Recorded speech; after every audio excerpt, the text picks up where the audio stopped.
La verdad que el bloqueo sí está fuerte contra Cuba, porque los cubanos tenemos que luchar mucho para sobrevivir. Nos obstaculizan por todos los lados. Me afecta porque hay muchas personas sufriendo a mi alrededor y yo sufro con ellas. Creo que es algo que no hay palabras con que calificarlo.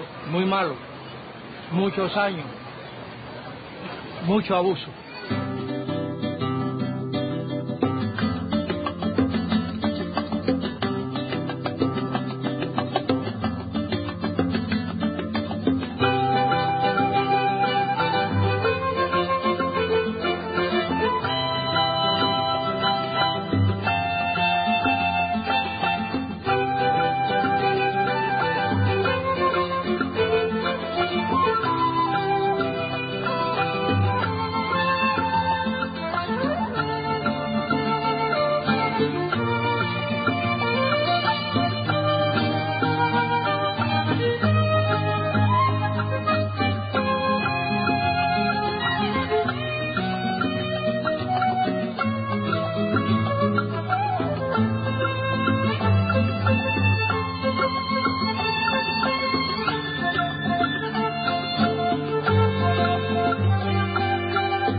El bloqueo desgarra, hiere en cada actividad de la vida de los cubanos y no deja de golpear ni un minuto.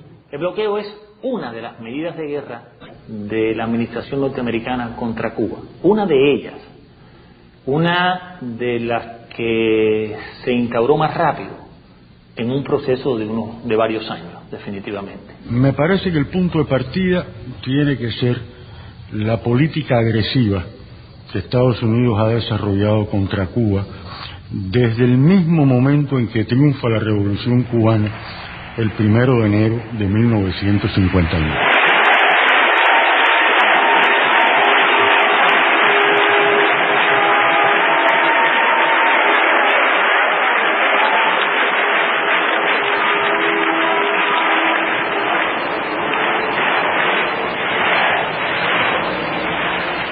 Cae el régimen de Batista. La noche del 31 de diciembre, aunque algunos se fueron unos días antes de los jerarcas de aquel régimen, esta gente se va llevándose plata. El New York Times publicó un editorial donde reconoce que esas personas que se fugaron de Cuba al caer el régimen de Batista se llevaron consigo físicamente los valores del Tesoro Nacional cubano. ¿Usted ha visto un centavo de ese dinero? Jamás ni extraditaron a los ladrones, ni devolvió el gobierno de Estados Unidos un céntimo. De manera de que no hay la menor duda que el primer golpe, y uno de los más severos a la economía cubana, lo propinó el gobierno de Estados Unidos. Yo diría que antes de que se instaurase el poder revolucionario en Cuba. 23 Guantánamo Sugar Company, 24 United Fruit Company. El bloqueo comienza con una idea de la administración de Eisenhower por derrocar a Fidel Castro en un plazo de 6 semanas. Definitivamente no lo cumplieron. Nosotros hemos tomado las medidas pertinentes para resistir y, óigase bien, para rechazar cualquier agresión directa de los Estados Unidos, si hacen un bloqueo, van a engrandecer a nuestra patria, porque nuestra patria sabrá resistir. No hay duda que resistiremos cualquier bloqueo total.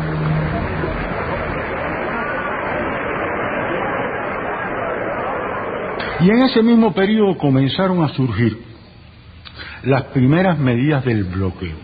O sea, comenzaron por el corte de suministro de petróleo. Comenzó el gobierno de los Estados Unidos a rechazar crédito.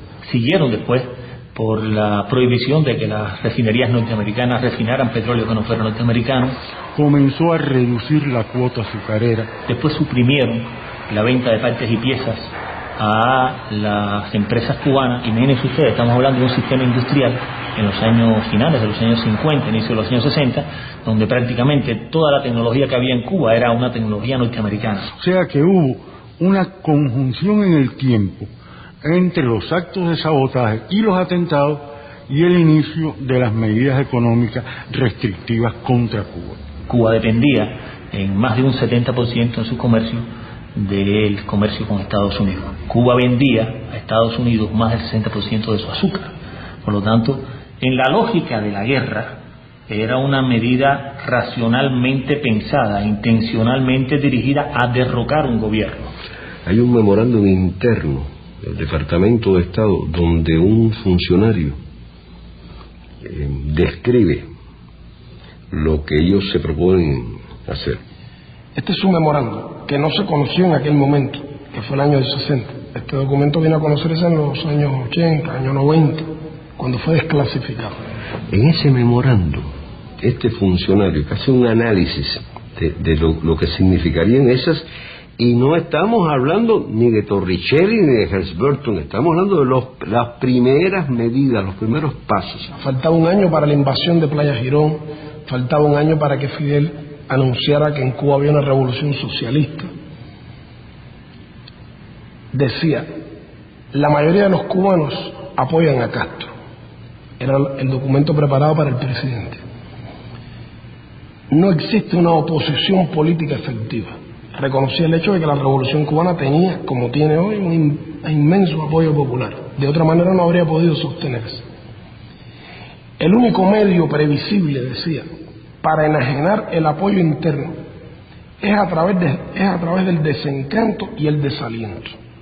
Hay que lograr crearles desaliento, desencanto, basado en la insatisfacción y las dificultades económicas. Debe utilizarse prontamente, decía el subsecretario, cualquier medio concebible para debilitar la vida económica de Cuba, negarle dinero y suministros a Cuba, para disminuir los salarios reales y monetarios, a fin de causar hambre, desesperación y el derrocamiento del gobierno.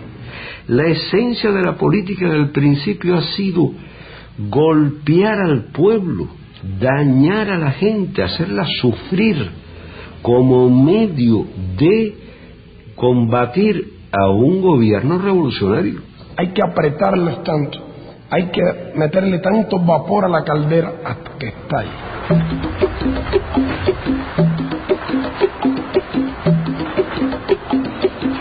El bloqueo nos impide exportar a los Estados Unidos.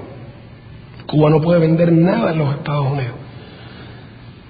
Cuba podría vender en Estados Unidos 50.000 toneladas de níquel por año. Podríamos vender en Estados Unidos langostas y productos del mar, productos de la biotecnología y la medicina cubana. Podríamos vender tabaco. Un puro cubano en Nueva York se vende hoy de contrabando en $50 el puro.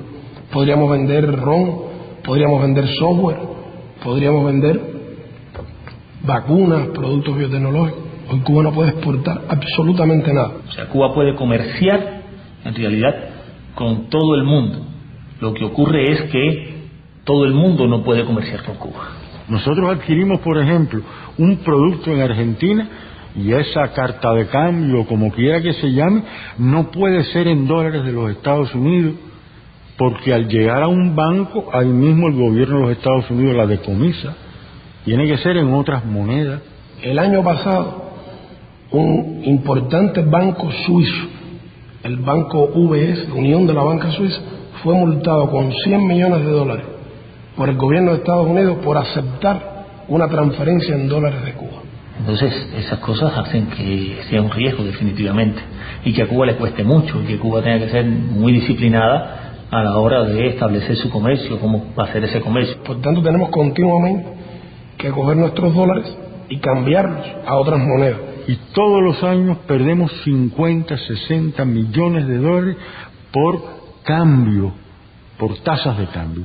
Ninguna compañía puede exportarle a Cuba un producto o un equipo si ese producto que esa compañía canadiense, francesa, alemana, japonesa, argentina, tiene más de un 10% de componentes norteamericanos. Cuba no puede comprar el avión Boeing, por ejemplo. ¿Por qué? Porque es norteamericano. Pero tampoco puede comprar el Airbus, porque el avión Airbus, aunque es europeo, la parte electrónica, la aviónica, es norteamericana. Todas las embajadas norteamericanas tienen dentro de su misión extenderle cartas a las compañías de esos países que comercian con Cuba y advertirles además de las sanciones a las que se arriesgan y amenazarlos además que en caso de una Cuba sin Castro y sin socialismo quedarían fuera de la repartición del pastel. La empresa Mercedes-Benz en Alemania o la Mitsubishi en Japón tienen que demostrarle al gobierno de Estados Unidos que el automóvil que intentan exportar a Estados Unidos en los metales con los que fue construido no contienen níquel cubano. Y hay unos inspectores del gobierno de Estados Unidos que van a las fábricas, revisan los contratos, averiguan dónde usted compró el acero inoxidable con el que empleó para este automóvil. En una empresa en Australia, van entonces a Australia y revisan si la empresa australiana que fabricó el acero inoxidable usa el níquel cubano. Y cuando usted le están diciendo que va a ser condenado, que no se le va a poder permitir vender en Estados Unidos, que sus ejecutivos no van a poder entrar en Estados Unidos, que los hijos de sus ejecutivos no van a poder entrar en Estados Unidos, pues definitivamente para un presidente de una compañía tiene que pensar esas decisiones. Así que el bloqueo es toda una madeja, es una guerra económica que no puede verse solo como un tema bilateral entre Cuba y Estados Unidos, que ya si fuera eso era grave, pero es que el bloqueo se aplica de manera extraterritorial. Por eso Cuba no pertenece al fondo, por eso Cuba no pertenece al Banco Mundial. Hay además órdenes explícitas a los funcionarios del fondo y del banco, que son instituciones que se rigen además por la cuota de participación de los países, y en ambos Estados Unidos tiene una mayor cuota, de que no se aprueban fondos ni programas para Cuba. El año pasado el Banco Interamericano de Desarrollo prestó en América Latina en condiciones concesionales $9.000 millones. Sin embargo, no le puede prestar ni $1 a Cuba. Eso está prohibido, absolutamente prohibido. No se puede discutir y de hecho no se discute. Si Cuba hubiera recibido solo un 1% de ese dinero, habría recibido 90 millones. ¿Cuánto haríamos nosotros con 90 millones en materia de reparación de hospitales o construcción de carreteras o mejoría en el acceso a agua potable de nuestra población? Así que Cuba solo puede pedir crédito a otras instancias, créditos más caros, más costosos.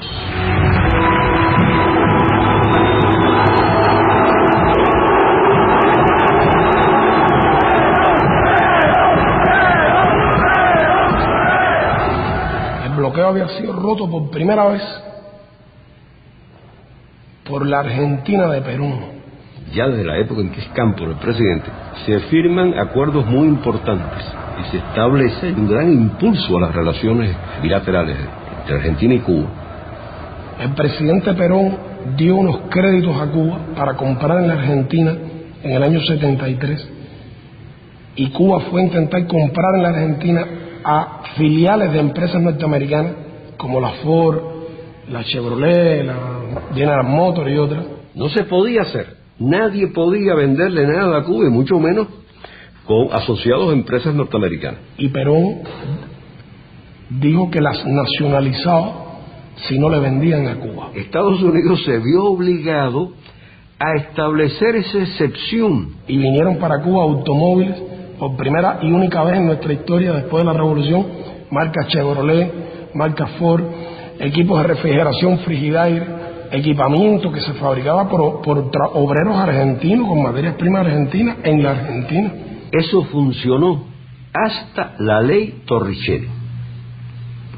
El señor Torricelli es el que pone fin a ese comercio con las subsidiarias radicadas en el exterior. Aquellos países en los cuales están asentadas esas subsidiarias, que aceptan que esas subsidiarias se rijan por legislaciones de los Estados Unidos aplicadas extraterritorialmente, en la práctica que están haciendo, están cediendo soberanía. Ese aspecto de la ley Torricelli y el otro aspecto, la prohibición a los barcos que participen en el comercio con Cuba, la prohibición a esos barcos a entrar a puertos norteamericanos. ¿Qué efecto tiene eso para Cuba? Que las compañías navieras no quieren enviar sus buques a Cuba. Hace muy poco hubo un contenedor de jugos naturales cubanos hacia Japón que salía en un barco y fue decomisado totalmente porque tocó un puerto en donde el barco podía ser decomisado. Ahora mismo andamos buscando buques para traer ganado en pie de Canadá hacia Cuba. Y no encontramos los barcos porque los barcos que están en la región no quieren. La ley Helms-Burton, a diferencia de la Torricelli, es una ley completamente concebida con relación a la guerra económica contra Cuba y a la guerra con Cuba en general. No es una ley de gasto de la defensa a la que se le agrega una sección sobre Cuba, es una ley completa desde el título hasta el final relacionada con Cuba. Intenta imponerle la ley norteamericana por sobre las leyes de otros países y por sobre el derecho internacional. Por eso es que presentamos cada año, desde el año 92, una resolución en Naciones Unidas que se llama Necesidad de poner fin al bloqueo económico, financiero y comercial impuesto por los Estados Unidos contra Cuba. Es un voto claro y preciso, es un voto contra el bloqueo. Y en el año 92, por primera vez, esa resolución recibió 59 votos a favor. Durante los últimos 14 años, el número de votos ha ido creciendo de manera sistemática y continua. Y el año pasado fue aprobada por 179 países, de los 191 que integran Naciones Unidas. Excelencias, en nombre de un pequeño país acosado por querer ser libre, les pido respetuosamente, una vez más, que voten a favor del proyecto de resolución presentado por Cuba. Muchas gracias. Vamos a iniciar la votación. La Asamblea está votando el proyecto de resolución 59L2 titulada Necesidad de poner fin al bloqueo económico, comercial y financiero impuesto por los Estados Unidos de América contra Cuba. Los representantes que estén a favor del proyecto de resolución 59L2 indíquenlo con su voto, así como los que estén en contra. Ruego a las delegaciones que confirmen que sus votos han quedado correctamente reflejados en la pantalla. The voting has been completed. The machine is locked. Se ha completado la votación, queda bloqueada la máquina.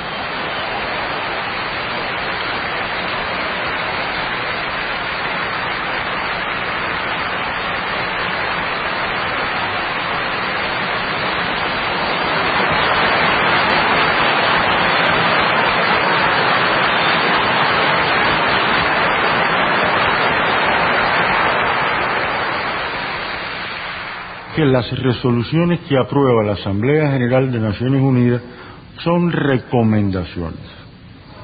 No tienen carácter obligatorio y las Naciones Unidas no tienen medio de hacer cumplir esa resolución.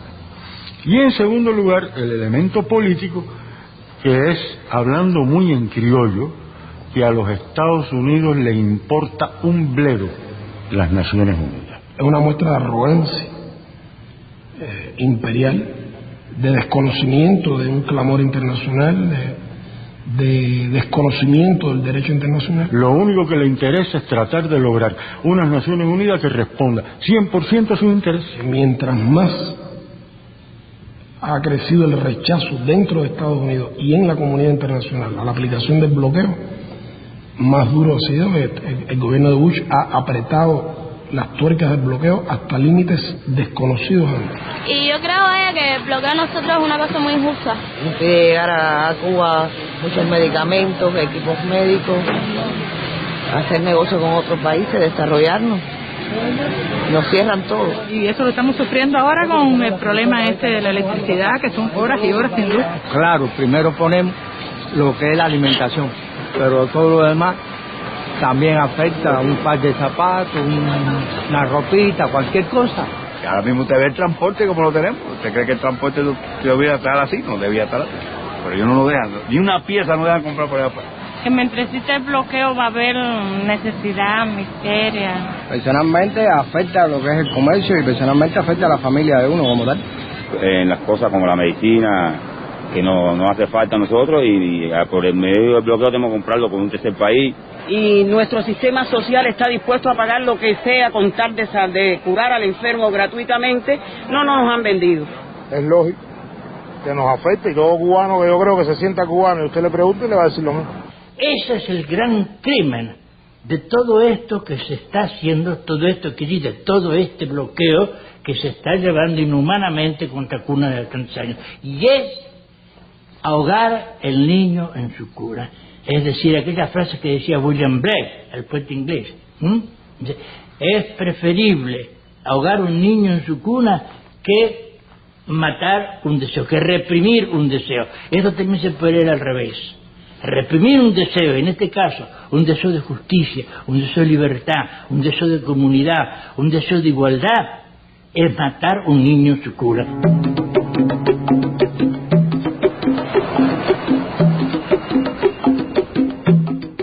El bloqueo nos impide recibir turismo de Estados Unidos.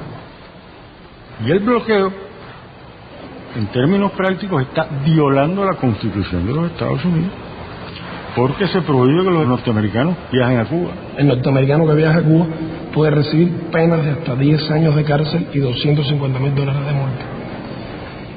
Construir 100,000 viviendas nuevas por año en Cuba es algo que podríamos hacer con 500 millones. La vivienda es el principal problema que tenemos los cubanos durante muchos años. Los últimos 15 años no hemos podido construir las viviendas que necesitamos. Tenemos que construir 100,000 viviendas por año durante 10 años, 20,000 de ellas en la ciudad para enfrentar ese que es el problema más grave. Hacer 100,000 viviendas lo podemos hacer con 500 millones.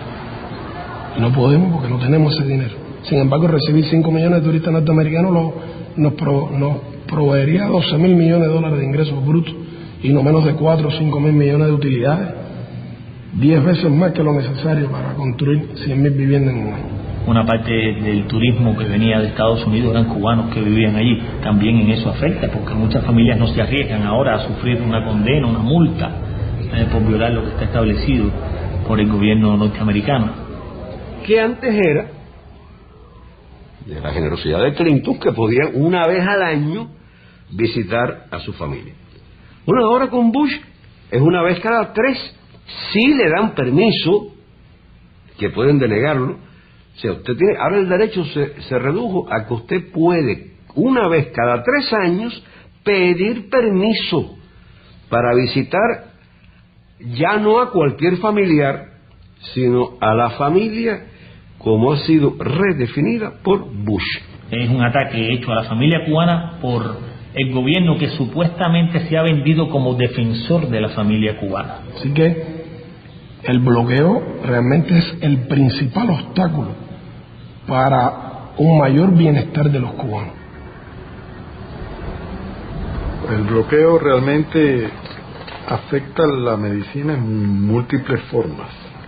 Digamos, por ejemplo, obtención de determinados medicamentos que solo se producen en Estados Unidos. Hay que obtenerlo a través de terceros países. Cuando se logra obtener, hay que pagarlo mucho más caro. En el mismo caso de las enfermedades infecciosas, cuando sale un nuevo antibiótico o un producto para combatir un vector, por ejemplo, bueno, tampoco podemos obtenerlo. Conozco casos de gente muy desesperada cuando no tenía una medicina para aliviar el dolor de un anciano o para salvar a un hijo, etcétera. O sea, ha habido mucha mucha rabia, mucha desesperación, mucho sufrimiento, digamos, en la gente. Que haya pacientes que necesitan en un momento determinado un producto que no está en el país y que hay que mandarlo a comprar el norteamericano y no lo podemos obtener, y entonces se ve afectado ese paciente. Un equipo que uno quiera comprar en Japón, por ejemplo, si tiene componentes norteamericanos, no se puede comprar. Como ocurrió con una compañía canadiense a la que le compramos equipos médicos y después fue comprada a su vez por una compañía norteamericana y ahora nos niega las piezas de repuesto porque si no es sancionada por el gobierno de Estados Unidos. Se nos trató de privar de la influencia de las corrientes de la cultura universal. El bloqueo impide de manera sistemática, a partir de sus diferentes regulaciones, en sus diferentes momentos, impide el intercambio de estudiantes de los Estados Unidos de Norteamérica con estudiantes cubanos, e impide el intercambio de profesores de los Estados Unidos de Norteamérica con profesores cubanos. Inclusive ahí se perjudican también los norteamericanos, porque Cuba tiene resultados interesantes y cada día les cuesta más trabajo venir a Cuba para congresos. Por ejemplo, los éxitos de nuestro centro de investigación biotecnológica y de ingeniería genética, todo lo nuevo que se ha creado. Intentaron inclusive que las publicaciones cubanas no pudieran ir a revistas norteamericanas. Eso lo intentaron, pero hubo una rebelión de las editoriales norteamericanas y tuvieron que retirar esa medida. Usted está completamente prohibido entrada en los Estados Unidos porque usted está tildado como yo soy como una figura que represento peligro para ¿cómo se llama? Para los Estados Unidos. No puede ser, porque yo lo único que hago es cantar. El arma mía es el canto, es mi boca. Yo no cojo a mí, mi mano está limpiecita, automáticamente limpia, no tengo nada que ver con ningún tipo de arma. Ahora, si con la voz usted emite, usted mata o eso, no está bien. Pero yo creo que mi voz no, al contrario.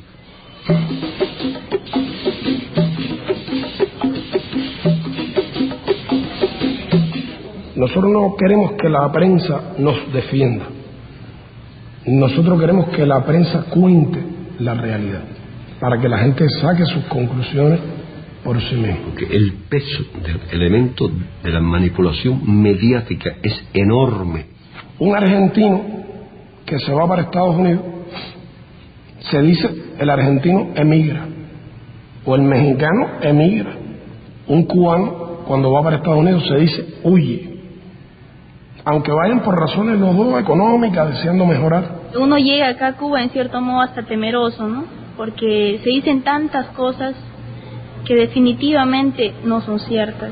Para eso Bush ha dedicado 59 millones, que logran que los grandes periódicos, mucha prensa en el mundo, acepte publicar cosas contra Cuba, tergiverse, le dan dinero a Reporteros Sin Fronteras. De hecho, los 59 millones que le han dado este año a esos grupos es mucho más que el dinero que Cuba dispone para enfrentar algunos de los programas con los cuales se benefician millones de ciudadanos cubanos. Artículos pagados en los principales periódicos, programas de televisión, eventos contra Cuba, como el que se dio hace poco en la República Checa. A veces a nosotros nos dicen, regresamos a nuestros países, ¿no? Y la visión se nos ha abierto mucho. Y cuando uno empieza a hablar un poco de Cuba, es cierto que muchos te dicen, oye, a ti te han cambiado la manera de pensar, ¿qué te están diciendo de Cuba? Pero tendrían que estar aquí para ver lo que realmente sucede. Ha faltado que de verdad se reporte con objetividad, con amplitud sobre este tema. La gran prensa norteamericana evade contar esta realidad. Y a pesar de esa injusticia y a pesar, como decía mi compañera, a pesar de todo este bloqueo que le hacen a Cuba, es admirable la manera en cómo este pueblo puede salir adelante.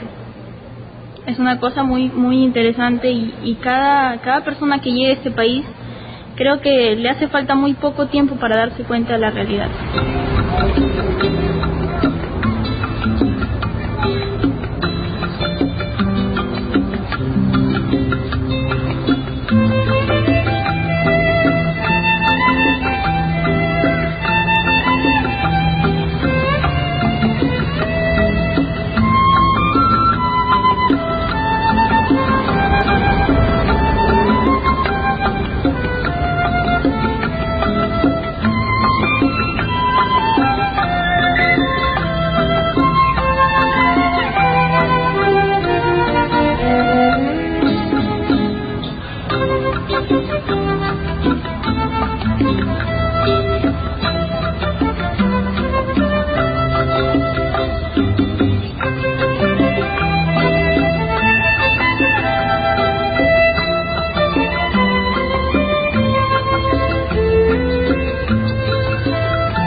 Yo me he reunido aquí con senadores, congresistas norteamericanos que han venido a Cuba defendiendo la política de la administración, pero han aceptado venir, y muchas veces, casi siempre hemos tenido una conversación más o menos en estos términos.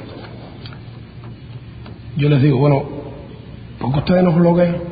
Porque su gobierno intenta matarnos por hambre, por enfermedades, porque ustedes no reconocen nuestros derechos de pequeño país. Bueno, nosotros los bloqueamos a ustedes porque es que ustedes no son democráticos. En primer lugar, es una tontería, es una mentira, es un argumento carente de seriedad. Todo el mundo sabe, las Naciones Unidas, fuera de las Naciones Unidas, que Estados Unidos ha tenido y tiene excelentísimas relaciones con países cuyos gobiernos ellos mismos no describen como democráticos. ¿Y qué es lo que no les gusta a ustedes del modelo cubano? Bueno, no nos gusta que ustedes tienen un solo partido. Y bueno, nosotros creemos que si no hay más de un partido no hay democracia. La lista es muy larga de países donde no hay nada que se parezca al sistema occidental que ellos imponen como paradigma. ¿Cuántos partidos hay en China? Mire, China tiene un solo partido igual que Cuba, y sin embargo ustedes tienen relaciones, comercian con ellos. Bueno, pero es que China es un gran mercado. La lista es larguísima, y con todos esos países Estados Unidos mantiene excelentes relaciones. Pero mira, Arabia Saudita, ustedes critican a Cuba porque hay un partido, pero en Arabia Saudita no hay ningún partido, y hay otros países donde hay. Y en Arabia Saudita las mujeres no pueden manejar un automóvil en la vía pública. Bueno, pero usted tiene que comprender que es el petróleo, me dicen. Y relaciones, sobre todo en lo económico. Es que la política exterior de un país no puede fundamentarse solo en intereses, tiene que fundamentarse en principios. Es la diferencia entre ustedes y nosotros. Tiene que haber una ética. Ellos nunca le han preguntado a ningún país cómo se organiza a la hora de apoderarse de sus minas, de su petróleo, de lo que les interesa. Por tanto, ustedes no pueden venir hablando de que ustedes quieren la democracia en Cuba, entre otras cosas porque ustedes no son precisamente un modelo democrático. Un país donde se necesitan $9 millones para ser elegido senador y más de 100 millones para ser presidente, no es un país democrático. Porque el sistema norteamericano realmente es para tontos. Sistema corrupto, carente de representatividad. El presidente se robó las elecciones una vez y se la robó la segunda vez, según muchos piensan. Y nosotros no aceptamos su modelo, reivindiquemos nuestro derecho a tener nuestro modelo, nuestras elecciones, nuestra manera de gobernar nuestro país. Una de las cosas más simpáticas que me tocó vivir acá, bueno, y más aleccionadora, fue que como yo soy padre de una cubana, y como ya vivo ya hace más de 5 años, me dieron la posibilidad de votar en la elección. Tú llegabas y vas a los lugares públicos, ¿entiendes? La bodega, y veías la bibliografía de ella, una cosa pequeña, de una hoja tamaño carta, donde tú veías simplemente las cosas que él había hecho en su vida. Y tú el día de la elección llegabas y votabas, se comentaba, se discutía, se analizaba de por qué este otro candidato, ¿entiendes? Todo eso, pero nada de que él anduviera por las calles paseándose, ni que el otro candidato anduviera por acá ofreciendo cosas, no, todo lo contrario.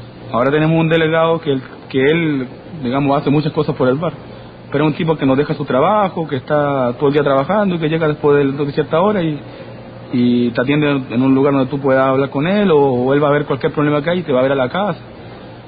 Trata de mantener todo, digamos, organizado, todo bien. Si fuera una periodista norteamericana, estoy seguro que ya me habría hecho la pregunta, porque ellos repiten mucho. No, pero hay quien piensa que ustedes están muy contentos con el bloqueo, que ustedes no quisieran que lo levantaran. Ellos dicen, pretexto de los cubanos, Cuba está mal porque está mal administrada. Siempre yo les digo, y si es un pretexto, porque ustedes no nos quitan el pretexto, levanten el bloqueo y quiten el pretexto para que demuestre que nosotros no tenemos razón. Vamos a hacer una cosa, levántenlo por un ratico nada más. Un año, digamos, un año sin bloqueo, a ver quién ganó.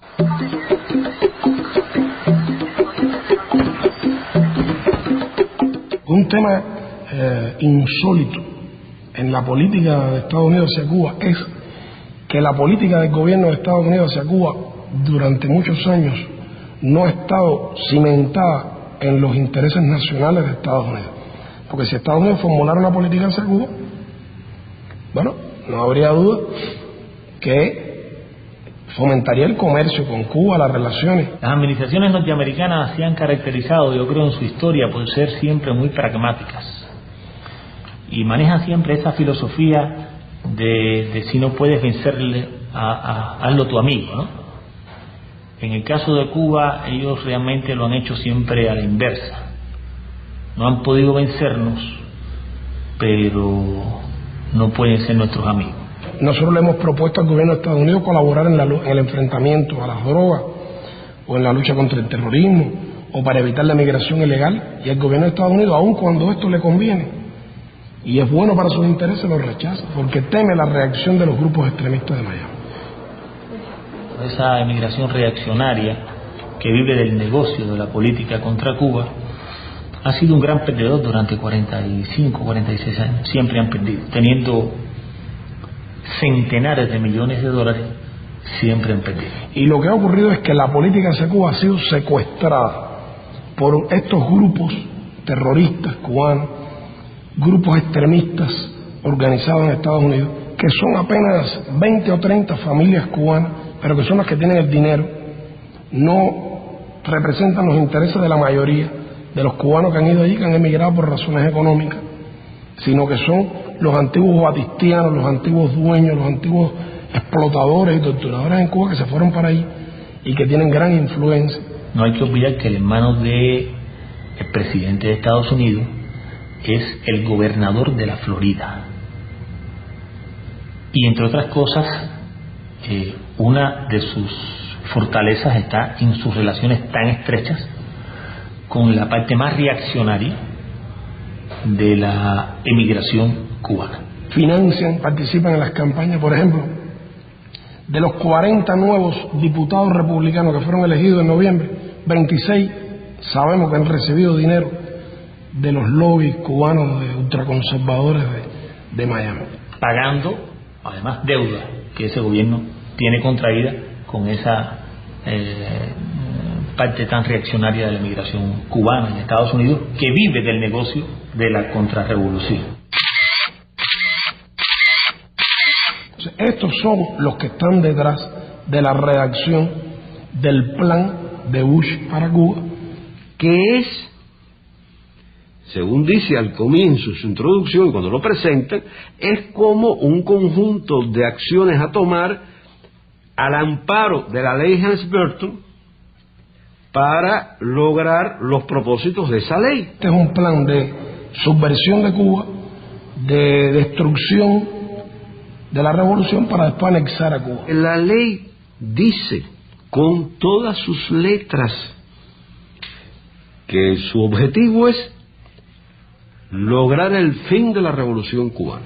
Bush declaró: no estamos esperando que se vaya Fidel, estamos trabajando para sacarlo cuanto antes. Que después del fin de la revolución cubana habría lo que ellos llaman un periodo de transición, y después lo que ellos llaman una etapa democrática, y define por escrito, está puesto ahí en una ley del Congreso, requisitos para que el gobierno de Estados Unidos considere que ya no está el régimen de Castro, que ya hay una transición o que ya hay una democracia. El primero, el más importante, es el referido a las propiedades que fueron nacionalizadas en Cuba al principio de la revolución. Estados Unidos nombrará en Cuba, después que logre derrotar a la revolución, nombrar un gobernador para Cuba y convertir a Cuba en una provincia de Estados Unidos. Desarmar todo el país, quitarle las cooperativas a los campesinos, quitarle la finquita a cualquiera de esos más de 100.000 campesinos que recibieron su tierra por la reforma agraria. Bush ha dicho: nuestra política hacia Cuba es el cambio de régimen. Por supuesto, desaparecería la educación gratuita, la salud, todo eso está explicado en el plan de Bush. Todo eso es violatorio de la Carta de Naciones Unidas, violatorio del derecho internacional. Un gobierno, por poderoso que sea, no puede arrogarse el derecho de cambiar las autoridades de otro país.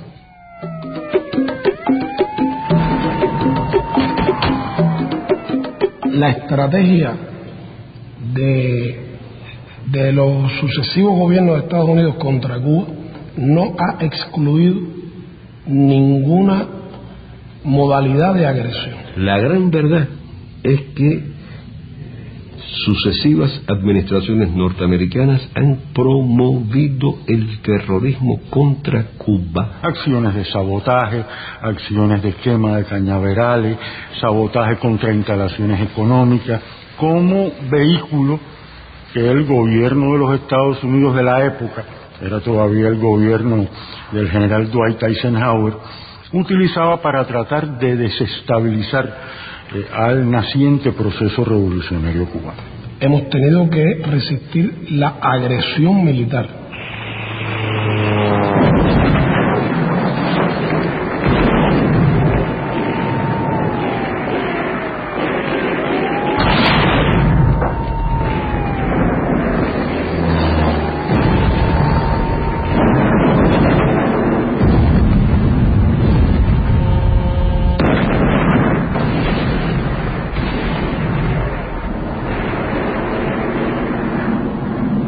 Cuba está a minutos de la acción de la Fuerza Aérea, la cohetería, de las unidades militares norteamericanas.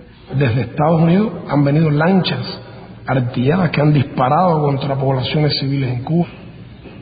Hemos tenido que soportar la guerra sucia, la organización por la CIA de bandas armadas que operaron en Cuba entre el año 60 y el 67, en que logramos derrotar, que llegaron a tener miles de hombres armados que asesinaron campesinos, asesinaron a jóvenes que habían ido a alfabetizar a las montañas y a las zonas rurales de nuestro país, estudiantes casi niños. En ese momento se creó la más grande estación de la CIA que ha existido nunca. Funcionó en Miami. Miles de cubanos fueron allí entrenados en técnicas de demolición, de sabotaje. Hubo el intento de asesinar al Che tirándole con una bazuca en el momento en que fue a intervenir ante la Asamblea General de Naciones Unidas en diciembre del 64.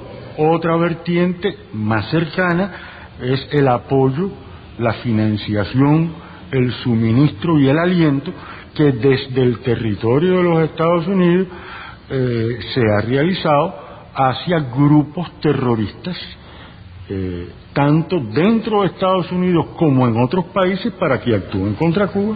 Manos asesinas colocan bombas incendiarias de fabricación Yankee en el Encanto nacionalizado, un centro de trabajo en el que ganan su sustento miles de familias cubanas. En el mismo centro de La Habana, poniendo en peligro gran número de hogares cubanos, provocan un incendio de grandes proporciones. No les importa la vida de niños, mujeres y ancianos. Con estos actos de barbarie, el imperialismo yanqui pretende destruir nuestras riquezas nacionales y paralizar la producción y promover la escasez. Estuvo la voladura del buque La Cubre, donde murieron más de 100 personas, incluidos marineros franceses y belgas.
Por la soberanía, Estados Unidos por la intervención, Cuba por la cultura, Estados Unidos por la ignorancia, Cuba por los alfabetizadores asesinados, Estados Unidos por los asesinos. Ahí hay crímenes que fueron transfronterizos, que ocurrieron más allá de las fronteras nacionales, y unos cuantos en Estados Unidos. Mi hermano Eulalio emigró a Estados Unidos alrededor de los años 61, 62. Como emigraron muchos cubanos, formó parte del Comité de los 75, que fue un grupo de 75 cubanos, que fue una de las primeras visitas que hubo en nuestro país para lograr precisamente este acercamiento y la reunificación familiar y esta lucha de apoyo en Estados Unidos contra el bloqueo. Comenzó a recibir muchas amenazas y finalmente él es asesinado el 25 de noviembre de 1979 por Omega 7. Se organizaron más de 600 planes para asesinar a Fidel. Ha habido lucha biológica, agresiones en el terreno biológico, epidemias introducidas en el país contra las plantas, contra los animales. La epidemia de dengue hemorrágico, introducido con un virus de laboratorio. En menos de 3 años, 5 graves plagas y epidemias han azotado a nuestro ganado, a nuestras plantaciones y, lo que es peor, a nuestra población. La fiebre porcina, el moho azul del tabaco, la roya de la caña, el dengue hemorrágico y, por último, la conjuntivitis hemorrágica, que han causado considerables daños materiales y humanos. En el año 81 entra en Cuba, en forma no natural, el dengue 2. Este dengue 2 aparece simultáneamente en 3 lugares de la isla a 300 kilómetros uno de otro. Y se produce una gran epidemia de dengue hemorrágico, fuera de todo contexto epidemiológico de la región de las Américas, en donde prácticamente en toda la historia solo 60 casos de dengue hemorrágico se habían reportado en las Américas, y la epidemia cubana se reportaron 10.000 casos de dengue hemorrágico, con 158 muertos, de ellos 101 niños y 57 adultos, y un costo económico de $103 millones en 4 meses, pero logramos controlar la epidemia.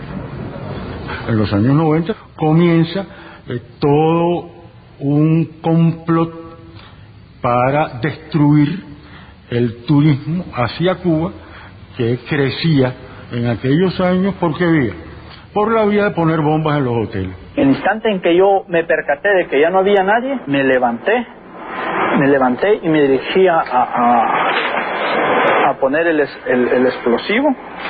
Llegué, entonces me acerqué como que iba a pedir algo por si la gente me observaba allá, y me senté a ver si salía el bartender. Él no estaba en este momento acá, entonces yo ya traía abierta la maleta con el explosivo enfrente. Lo único que hice fue observar para los lados y disimuladamente saqué el explosivo y lo metí acá y le di vuelta, lo metí y le di vuelta acá.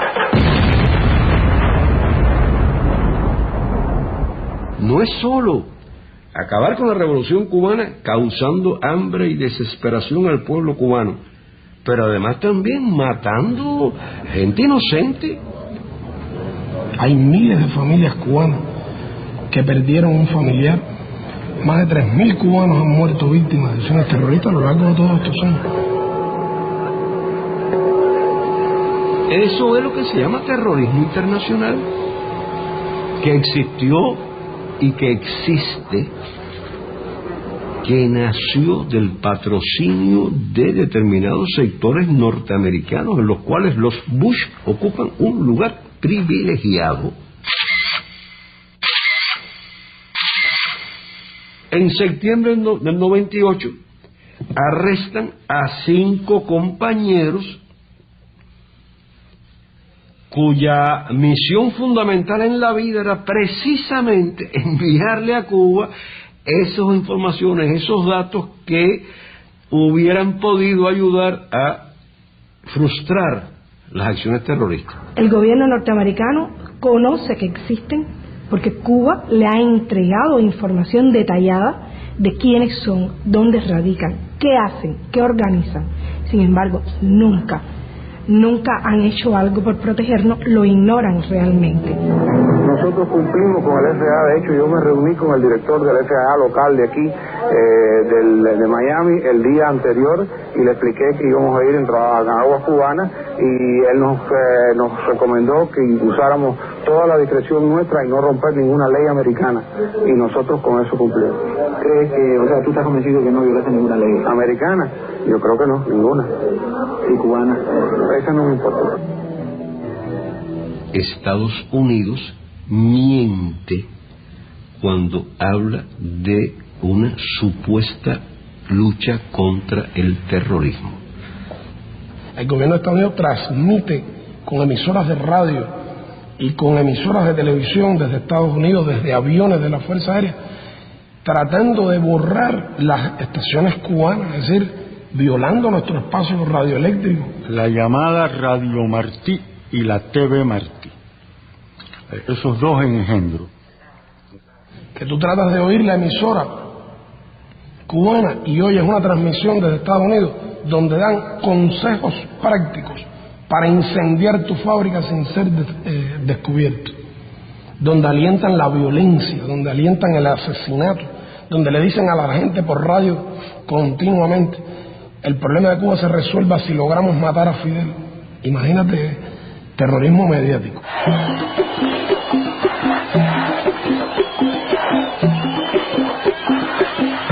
Si el pueblo cubano tiene algún mérito, es sobre todo su proeza de los últimos 15 años. Porque durante los primeros 30 años de la revolución teníamos el bloqueo, pero teníamos las relaciones con la Unión Soviética, los países socialistas. Ellos compraron nuestros productos, ellos nos vendieron lo que Estados Unidos nos negaba, ellos nos dieron crédito, nos permitieron acceder a tecnologías que muchas veces eran tecnologías más atrasadas, gastadoras de combustible, pero bueno, eran las que podíamos, y así fuimos desarrollando nuestro país.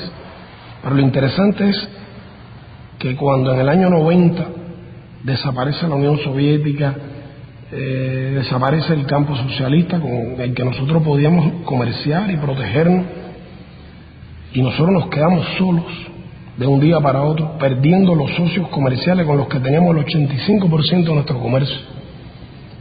Entonces sí, Carolina, se probó si esta era una revolución verdadera con apoyo popular. Y en cuestión de horas, este país cayó en una situación muy difícil, que es lo que llamamos el periodo especial. Entre el año 89 y el año 93, en 4 años, el Producto Interno Bruto de Cuba cayó 35%. Imagínate que en Argentina, en todos los años de la crisis, cayó 22%. El efecto real fue un segundo bloqueo, porque de pronto se caen esos mercados, de pronto perdemos todos los suministros que estaban asegurados con esa parte del mundo. Las importaciones cubanas, que en el año 89 habían sido de 8.500 millones, cayeron a 1.500 millones. Se paralizó la agricultura porque no tenía combustible, fertilizantes, piezas de repuesto para la maquinaria agrícola. Se paralizó la industria. Hubo que empezar a buscar nuevos mercados donde vender nuestro azúcar, nuestros cítricos. Todo eso bajo la persecución del bloqueo norteamericano, que se hizo cada vez más duro. Fue entonces que vino la ley Torricelli para dar la última puñalada. La ingesta calórica diaria de los cubanos cayó de 3.000 calorías diarias a 1.900. Según la Organización Mundial de la Salud, no puede ser menos de 2.400 kilocalorías diarias. Imagínate qué restricción. Y sin embargo, en esos años en que pasamos hambre, de 800 medicamentos que en Cuba se usan, 500 no los había. No había cómo producirlo, no teníamos materias primas, se paralizó el transporte. Tú venías a La Habana y no había automóviles en las calles, 1 millón de bicicletas diariamente rodando en la ciudad. 20 horas diarias sin electricidad. Nos quedamos, como en la clásica imagen, agarrados de las brochas. Retiraron la escalera y no nos caímos tampoco. Porque el modelo social, que en esa coyuntura no dijo, bueno, pues sálvese quien pueda, que se salve el más fuerte o el que tenga más dinero. Dijimos, hay poca comida. Bueno, lo primero es priorizar a la mujer embarazada, al niño recién nacido, al anciano que vive solo. Y no dijimos, bueno, pues privatizamos los servicios y el que tenga dinero que lo pague y el que no, bueno, que se adapte a la idea de que no tiene derecho. Ha habido que levantarse que superarse, que ser capaces de ser más creativos, de ser más esforzados. Dijimos, vamos a mantener nuestras escuelas abiertas, aunque no tengamos los libros, aunque tengamos cuando termine el curso que tú, coger esos libros, volverlos a coser para entregárselos a los niños. Las familias se prestaban los uniformes de unos niños a los otros. Compartíamos lo poco que teníamos, la solidaridad entre los vecinos, el Estado jugando un papel, no dejando abandonado a nadie a su suerte. Y hoy, cualquiera que objetivamente vea la situación cubana, tiene que darse cuenta que hoy la situación, con grandes dificultades, con grandes problemas, que usted los habrá apreciado, me imagino, sin embargo, es mejor que la que teníamos cuando comenzó lo que llamamos el periodo especial.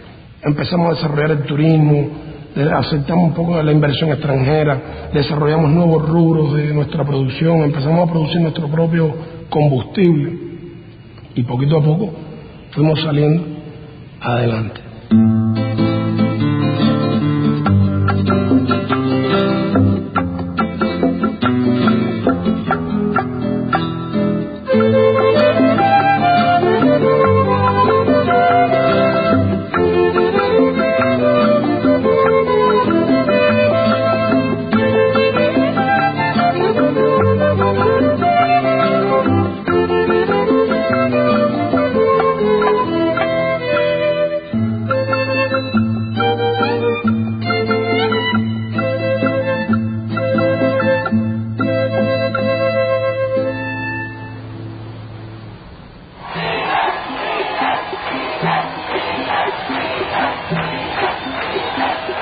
Después de la caída del campo socialista, Cuba tuvo que transformarse profundamente, tuvo que hacer cambios radicales en su economía y tuvo que empezar a conducir la economía de otra manera. Y tuvo que pensar, además de eso, en otros sectores productivos. La situación ha evolucionado gracias a la sabiduría, al esfuerzo, a una política muy consistente y sobre todo al esfuerzo de nuestra gente. Hoy nuestro país tiene grandes fortalezas, sin lugar a dudas, en un grupo de sectores que hace 15 años prácticamente no existían. La salud pública cubana, a pesar de las dificultades económicas, a pesar del bloqueo, tiene resultados muy relevantes, competitivos con países del primer mundo. Nuestro país ha tenido que hacer esfuerzos extraordinarios para, por ejemplo, aumentar la esperanza de vida de los cubanos, que ya sobrepasa los 75 años. Cuba cerró este año con 6.8 de tuberculosis, 6.8 por 100.000. Y ahora nos estamos proponiendo eliminar la tuberculosis en Cuba, cuando hasta en los países desarrollados está aumentando la tuberculosis. Una mortalidad infantil de 5,4 por 1.000 nacidos vivos, que es una de las más bajas del mundo. O sea que hoy en día, cuando usted analiza los indicadores de salud de Cuba, todos están muy por encima de la región y ya a nivel de país desarrollado. Tenemos un sector biotecnológico y farmacéutico, que es un sector de punta, que ya le transfiere tecnología y le vende tecnología hasta a empresas norteamericanas. Hay una empresa norteamericana que se llama Cancervax, está radicada en Texas, que logró que el Departamento de Tesoro le diera un permiso para comprar tecnología cubana. Tecnología cubana para una vacuna terapéutica contra el cáncer. Cuba es el único país que ha vivido una crisis económica y social de esa magnitud sin afectarse los indicadores sociales. En la educación ha sido igual. Hemos tenido que hacer esfuerzos enormes para poder desarrollar un sistema educativo verdaderamente universal y gratuito. El sistema de enseñanza en Cuba, el sistema de enseñanza artística en Cuba, constituye un modelo para América Latina. En pocas instituciones en el mundo vinculadas a la enseñanza artística tienen en un mismo espacio, como lo tiene el Instituto Superior de Arte, todas sus manifestaciones artísticas. Debo recordar que más de 40.000 jóvenes de 120 países se han graduado en Cuba en las universidades y las escuelas cubanas, 30.000 de ellos africanos. Ahora mismo estudian en Cuba más de 16.000 jóvenes, becados gratuitamente. En la escuela cubana son aulas de 25 personas los máximos y hay un microscopio para cada chico, o sea, eso está garantizado. Y saber que esas clases personales no solamente son para nosotros que somos extranjeros, así se le da también a la escuela cubana, algo que bastante fundamental y me parece que vale la pena destacar a pesar del bloqueo. Y bueno, le hemos ofrecido a esos jóvenes estudiar en Cuba, son hijos de familias pobres, de 80 etnias indígenas distintas de América Latina.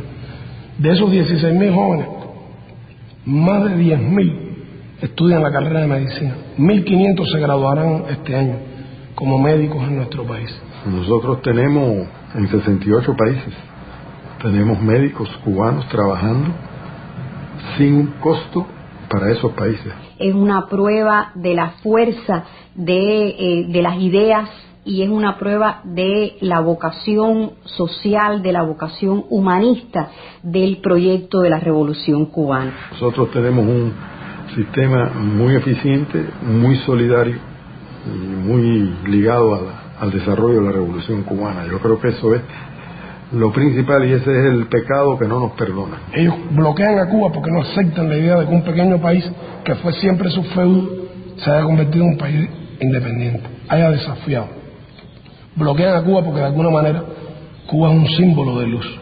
Cuba es la idea de que se puede ser un país distinto, independiente, un país solidario. Solamente quienes viven este proceso desde dentro pueden tener la justa dimensión de la cantidad de energía que ha sido necesaria para que todo esto pueda desarrollarse. Pero le hemos dado a la gente sentido de la dignidad, orgullo nacional de tener nuestra cultura, hablar nuestro idioma, tener nuestras instituciones, haber hecho nuestra constitución por nosotros mismos. En un país que era una colonia norteamericana, donde los soldados de Estados Unidos se retrataban orinándose en la estatua del héroe nacional cubano, donde el embajador de Estados Unidos decidía el presidente que sería elegido y donde las compañías transnacionales norteamericanas dominaban toda la economía de nuestro país. Tenemos defectos como cualquier ser humano, pero tenemos esa característica que nadie más ha podido desarrollar y tampoco hay que enorgullecerse de eso. Los demás pueblos no han tenido la oportunidad de tener que soportar un bloqueo de 45 años y después que se les caiga el amigo y tener un periodo especial de otros 10 en que hay que inventar y que hay que crecerse mucho para sobrevivir. Cuando Fidel se para y explica, la gente sabe que no miente, sabe que no tiene una cuenta secreta en un banco extranjero, saben que nosotros no nos robamos la plata del gobierno, ni vendemos y traficamos influencia para recibir beneficios materiales. La gente en Cuba sabe que cuando se va la electricidad, como ahora que tenemos dificultades y se nos va la electricidad, se va también a las casas de los ministros. Y saben que nuestros hijos no van a colegios especiales, saben que nuestros hijos van allí con el resto de los niños del barrio, en los lugares donde vivimos. Y la gente sabe que sin igualitarismos que no tendrían sentido, pero con una gran austeridad, el gobierno, los que tenemos responsabilidades, trabajamos para la gente y no consideramos los cargos públicos que tenemos una prebenda o un derecho que nos viene, sino una responsabilidad, una oportunidad de servir a nuestros compatriotas. Y tenemos autoridad moral. Ese es nuestro secreto. Tenemos capacidad de pedirle a la gente un esfuercito más, que ya la luz se ve casi al final del túnel. Lo que debemos es de unirnos, todos los pueblos del mundo, ¿usted entiende? Y gritar a la vez que nosotros lo que queremos es la paz, sobre todo. Nosotros necesitamos la paz. Viviendo nosotros con la paz, hay de todo, se consigue todo. Con una dosis de ilusión, si tú quieres una palabra más linda, más justa, con una dosis de sueño enorme, poniendo junto todo eso, haciendo todo eso una especie de gran, ¿cómo te diría?, de un aquavite, de un agua de vida, haciendo que todo eso arda de alguna forma, es que va a surgir en cada uno de nosotros la solución o la posible solución para ese momento y para esa circunstancia. El bloqueo se gana fundamentalmente con la fortaleza de la revolución y con la solidaridad, lógicamente, de los países del mundo, ¿no? Y no tengo duda de que el bloqueo será levantado y que si no somos nosotros, nuestros hijos, nuestros nietos, verán a su país desarrollado y libre sin la presión del bloqueo. Si nosotros los cubanos no queremos este sistema social, este gobierno, es un problema nuestro. Nosotros somos los que tenemos que luchar por mantenerlo o luchar por quitarlo. Pero que en este caso el imperialismo norteamericano se ha arrogado el derecho de creerse los tutores del mundo, los que dirigen la política del mundo. Yo quito y pongo al gobierno que me beneficie. Pero hay una realidad histórica. Ser diferente es un precio costoso. Y Cuba lo está pagando, lo tiene su premio. Precisamente por resistir tanto, la gente no quiere, no respeta. Hay que luchar. Si usted no lucha, no puede llegar a tener lo que usted quiera tener. Además, ¿qué sistema político tú me quieres imponer a mí como América Latina? Si en 100 años, ¿qué progreso tiene América Latina? Más pobreza, más subdesarrollo, más miseria, los niños no van a la escuela, usted lo ve en los vertederos buscando comida, usted lo ve en la calle limpiando zapatos en horario de clase. Entonces, ¿qué modelo social tú me quieres imponer a mí? Si es que yo estoy mirando, no sirve. Y el gobierno ha hecho cosas casi imposibles de hacer por salir adelante. Pero bueno, aquí estamos, con bloqueo y sin bloqueo, aquí estamos y seguimos para adelante. Porque no dejaremos que nos opriman ni nos destruyan por nada del mundo ni por nada. Y para adelante y con respiración hasta adelante. Y los pueblos poco a poco se van despertando. Y poco a poco la independencia y la integración de América Latina va a llegar. Más temprano que más tarde, pero va a llegar.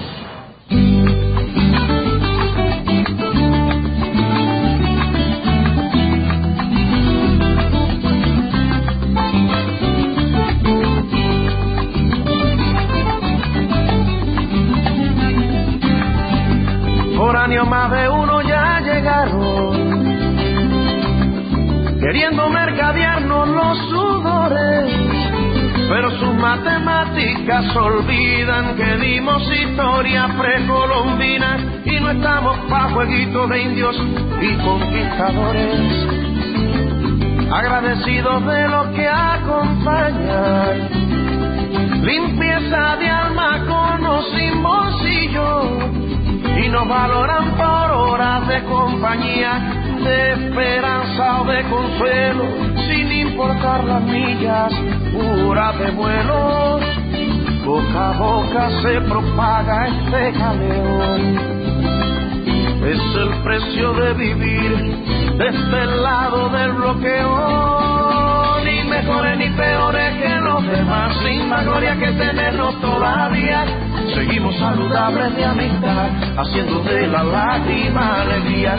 Pasamos de apariencia de extranjeros a la confirmación de nacionales. Para aclarar la duda de este verso, guajiros serios y heterosexuales. Por si las moscas.